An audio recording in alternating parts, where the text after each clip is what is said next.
পঞ্চগড়, পঞ্চগড় থেকে বাংলা বান্ধা 0 পয়েন্ট, একদম 0 পয়েন্টের যে সীমানা সেখানে চলে আসছি আমরা। দেখতে পাচ্ছেন 0 পয়েন্ট। আমরা আজকে 6 জন আসছি, সোহাগ ভাই, রঞ্জু ভাই, আর চাচা সাবিক চা বসে আছে, আর আমার চাচা 2 জন বসে আছে, আর আমাদের ভাইরাল বয় অনেক একা খুব ব্যস্ত ফোনে। বাংলা বান্ধার 0 পয়েন্ট স্তম্ভ, যে স্তম্ভের কাছে লোকজন রেগুলার ছবি তোলে এবং এখানে অনেক ভিড় হয়। এখন আপনারা দেখতে পাচ্ছেন অনেক ভিড়। পেছনে গ্যালারি, শহীদ মুমিন গ্যালারি।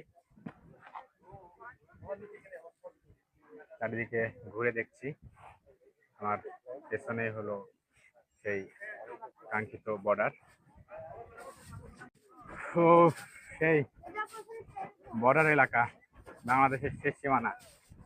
টেকনাফ এর আগে দেখেছিলাম, আজকে তেঁতুলিয়াও দেখে ফেললাম। টেকনাফ থেকে তেঁতুলিয়া বাংলাদেশের সংসদীয় আসন নাম্বার 1, পঞ্চগড় 1। অনেক ভালো লাগতেছে। আজকে সকালে যে আমরা আসছিলাম, আসার সময় প্রচুর বৃষ্টি ছিল, কিন্তু যাক আমাদের ভাগ্য সুপ্রসন্ন, বৃষ্টিও থেমে গিয়েছে, আমরা কাঞ্চনজঙ্ঘাও সুন্দরভাবে দেখতে পেয়েছি।